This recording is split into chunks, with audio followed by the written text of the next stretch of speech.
On his first day back in office, Donald Trump pardoned over 1,500 January 6 protesters and prisoners, and most of the Washington, D.C., most of the people had no reaction to it. So, Chris, you wrote about this in your latest Beltway brief. After 4 years of congressional investigations, we saw all the FBI witch hunts. Why was there just such this lackluster response to these Donald Trump pardons? Now, we used to see, anything remotely like this would have just received howls of execration from the corporate media and from the politicians. All of those so obnoxious bumper stickers. This is not normal, they all say, and you can see on some of your neighbors' cars if you live in a state like I do. Or that word that we used to hear every hour of the day when we were watching the news during Trump's first administration, unprecedented, which, by the way, I was the Daily Caller editor-in-chief over there at the time. I banned the word because I got news shit. No 25-year-old in the history has the right to use the word unprecedented. Almost everything has happened before. But you hear it all the time. And you know what? That word didn't appear in any coverage that I looked at. The LA Times didn't include it. They actually didn't even put it on their homepage. Granted, California has a lot of things going on. The New York Times put it in the bottom right of the fold. Just a blip. The Washington Post, even though it dedicated its homepage to all of that, also placed it where the New York Times placed it. Really, the only outlet that freaked out was CNN and Brian Stelter, who CNN just rescued from his apartment after 2 years of being laid off by them, to come back and just do kind of the same old thing that he was always doing and have his flip outs. And according to him, well, everyone else was noticing the flurry of executive actions, the sea change in government. Well, the founding editor of Politico was saying that, well, Donald Trump is still trying to become a good president. He is undeniably the greatest living statesman in America who defines this era. And everyone needs to understand that. He was out there saying, well, people are focusing on the wrong things, everyone except for us. That everybody they all live in these right-wing bubbles. But it turns out, bubble is his. And it's getting smaller and smaller. And so I tried to figure out the reasons. Why did, after years of flipping out over really minor things, did this sweeping pardon not receive the flip out that you'd expect? And I think there's a few. One, Donald Trump promised to do this. Very much unlike Joe Biden, which is another reason that people didn't flip out. He promised repeatedly that he was going to end this injustice. He was going to free people. He was going to review cases. He was going to pardon crimes. And you compare that to Joe Biden, by the way, who said repeatedly, and his allies said repeatedly, that they were not going to be issuing pardons for the Biden family. Well, that turned out to be a lie, and that also kind of slowed people down. Then you have the fact that the American people they kind of understand that this has been the largest DOJ operation in history, or one of the largest manhunts in history, all the way back to Bonnie and Clyde, and that even though some people did go to prison, and even though there were some bad people down there, it's been years of people being in prison. That there's a lot of folks in prison who maybe ought not to be in prison. That there's been overreach. That there's been lies by the government on this. These things, and at the same time, it all comes into what we've talked about the last 2 days, which is a newfound respect for Donald Trump. His political legitimacy has never been so high. Previously, Democrats, and John Harris writes this in his Politico essay, tried to dismiss him as fringe or as crazy or as outside the law or outside the norm. And that just hasn't worked, and it's not going to work. He's a great statesman. He's someone who needs to be listened to. All of those things came together and kind of just muted Democrat response. Yeah, it's very interesting what you say, and I wonder if this is going to be a trend when it comes to a lot of the things that Trump does early on.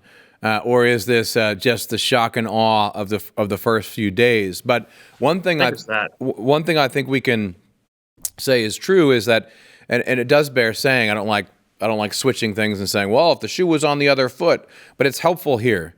If this had happened to people on the left, there would already be mainstream Hollywood movies about the injustice, taking the best cases of the people who were treated the most unfairly. And some of the biggest actors and actresses in the country would be playing those roles and showing how this was unpatriotic, un-American, violation of the First Amendment. Like, all of that would be done, and these people would be lauded as heroes, and there would be lawsuits paying them millions of dollars for being treated like this. And we all know that. But what's interesting in this situation is it almost seems like you're saying Maybe some people kind of sense that on the other side, and for whatever reason, rightly, whether you're right or wrong, they're not outright fighting it. Do you think this lasts? Is this part of a trend? Will this happen more or not? I do think it's the last. I think it's shock and awe. If you look at these executive orders, this is actually unprecedented in modern political history. The number of executive orders signed on the first day, from one in his first term on his first day to 200 on his first day of his second term, is a massive shift. And Democrats are extremely good at fighting these sorts of things. They have the NGOs, often funded with money from taxpayers and money that the government fleeces from different corporations in lawsuits that they launch on the behest of these NGOs, and then they give the winnings back to the NGOs, and it powers this massive left-wing ecosystem. They're going to sue the heck out of everyone who's got anything to do with anything.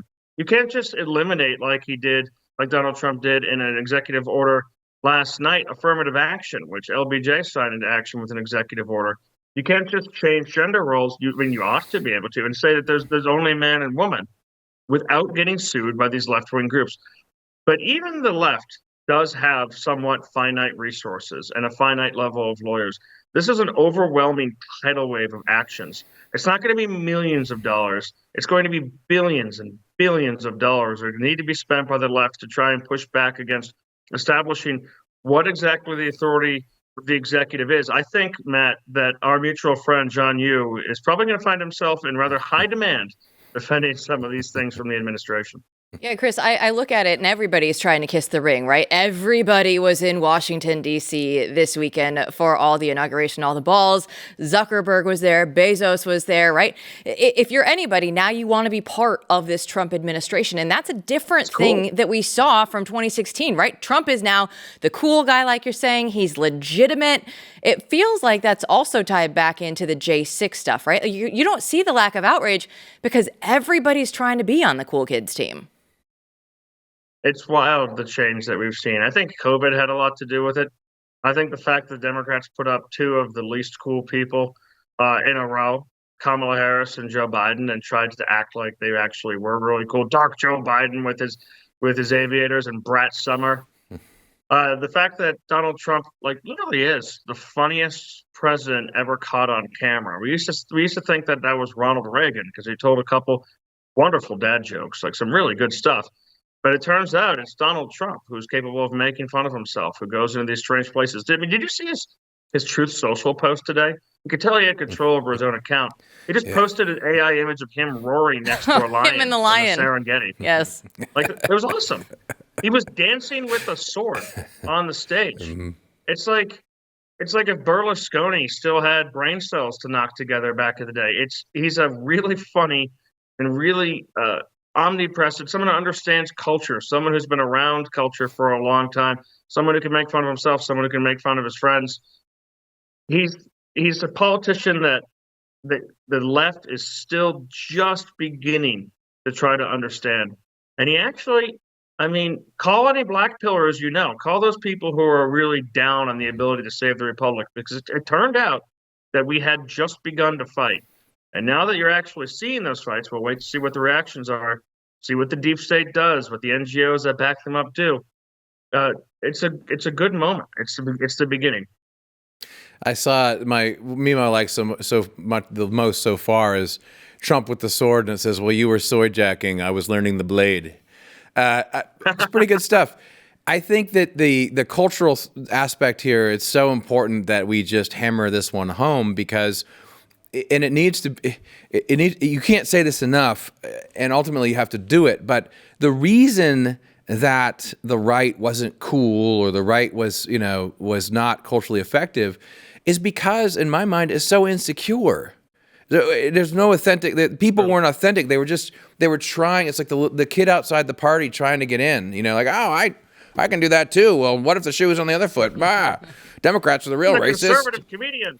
Yeah, I'm the conservative Gen Zer. It's like, why don't you just be a Gen Zer or a comedian? Exactly. It's not Democrats the real racist. These people blah blah blah. It's saying no. We have our own identity. We know who we are. and this is what I want to do. And that's what Trump is like. And he's comfortable in his own skin, as our friend Matthew Marson loves to point out. I mean, being comfortable in your own skin counts for everything because you can't fake that. And so there's an authenticity of no. If we think that immigration is actually a problem, right, legal immigration, then you say, well, what are all the things we would need to do to actually solve that problem? And if you're not doing that, you don't actually think it's a problem, right? You're insecure, or you're aping, you're pretending to be something you're not. And we've seen that disappear, and then the people are drawn to figures who are authentic and are just actually trying to do the thing. And that's what you see happening now. You see people saying, "Oh my gosh, well these people aren't fakers, you know? They actually have beliefs, they have stuff they want to do. You can just do things. They're going out and doing them." Okay, that's number one. And at the same time, the Democrats started to do what conservatives had always done. You had Matt Damon putting out movies about fracking. Like previously, what made Hollywood so good was it just put out movies that had liberal values and liberal undertones in them. That was it. And as opposed to conservatives, you put out conservative film. Right. And that was the first message. Liberals started to put out liberal film, left-wing film, Democrat film.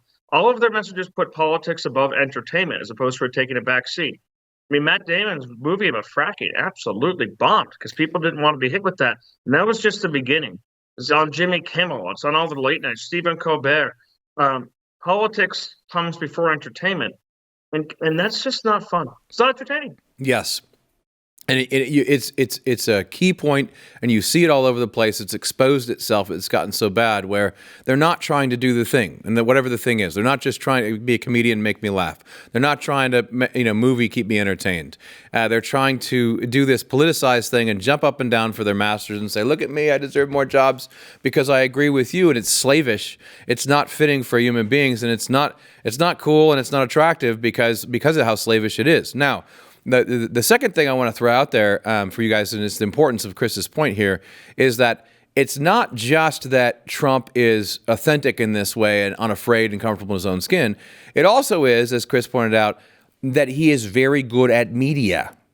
He's been in media for a long time and a star, and The Apprentice made a lot of money for very good reason. And so there, I think, is another lesson that you just see over and over again, actually the right adopting with the memes and everything else. This is a facile use of media. I mean, right now the left is complaining, "Oh my gosh, these podcasts, and Joe Rogan's a fascist, and they have this whole network, and it's a big conspiracy." And there's no conspiracy. There's just a number of people who are good at media, who are doing the thing, and they're out there, and people are drawn to them. They were mad at talk radio because they didn't have a Rush Limbaugh. They couldn't figure out how he was so good at what he did, and that nobody else could step up on the left and do that. The left can't meme. They're not funny enough to go through and do this. They don't actually, it's not like the true beliefs that they can figure it out and connect that with humor. They don't have that ability. But Chris, what do you think? Is it all just fun and games with all the memes and everything? No, it's grown into the broader culture. Yeah. It's essential. It's something it's rebellion. And I was wondering how long it was going to take. It's been shocking to see that different subcultures that still call themselves rebels, how actually whenever you see crews of them, how much they are wearing the badges and the paraphernalia of the liberal regime, which is staunchly in control.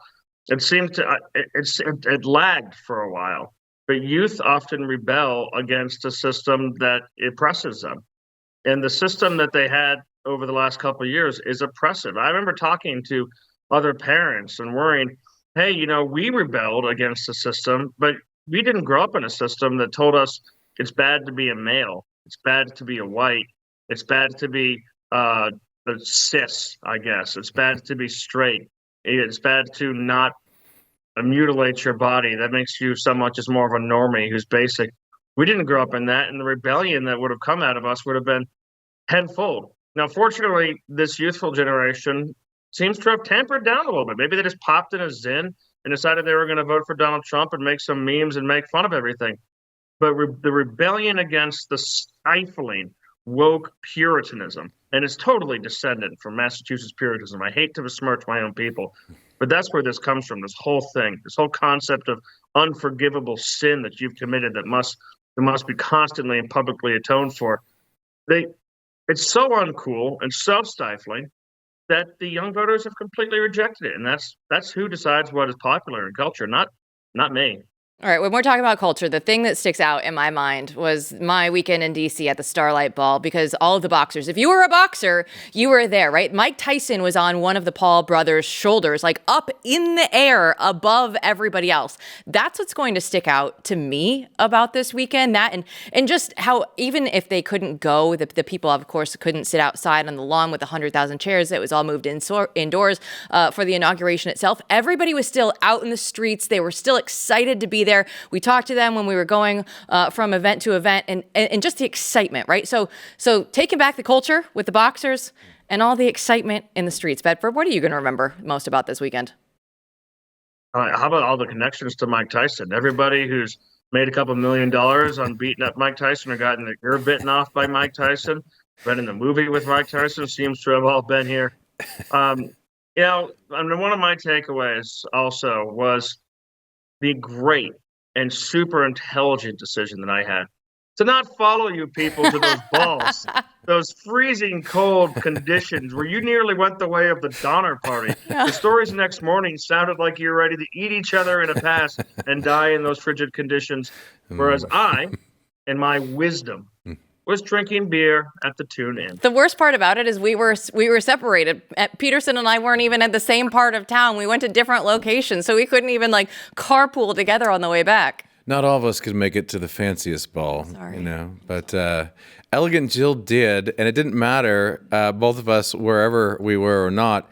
The end of that night, for many people, they will remember the rest of their lives for the cluster of the logical cluster, explosion of disaster and freezingness at the end. That was the only unpleasant thing about the weekend, however. Everything else about it was incredible, most especially all the people coming together and swirling around. And I mean, it's like we said the other day. Such a vibe shift. The Tucker Christmas movie, I mean, you can't make this stuff up. That's what it looks like. Friends of mine were talking. He showed up at a hotel bar, and was hanging out with people. This is like the kind of place where everyone knows your name. You're meeting all the people from all over the country are mingling. Now, I do think this shows the potential for something like what the Democrats have pulled off since time immemorial now, where it just becomes the dominant culture is a healthy one, right? And it's not the case yet. I don't want to make too much of it. It's like we have the boxers, we have a couple, we have the early forces assembling. But what it shows you is the possibility, maybe, of a majority culture that is much, much healthier than the one we have now. Bedford, one final word. I agree. I mean, 2 years ago, I didn't think that there was enough. I didn't think I would see a Republican president, even Donald Trump, come in and be able to tackle this in the way it needed. And I didn't think that even if he did, the culture would back him. I thought the American people might not want some of the stuff that is going to be required to fix us. And we're still, by the way, have a lot of that to sort out. But these last couple of days in particular have given me a lot of hope. Yeah, there's a lot of energy right now. There's a lot of hope, and we need it because this is going to be a big fight, and we'll be documenting it here in Bedford. You'll be a huge part of that. So we'll catch you again soon.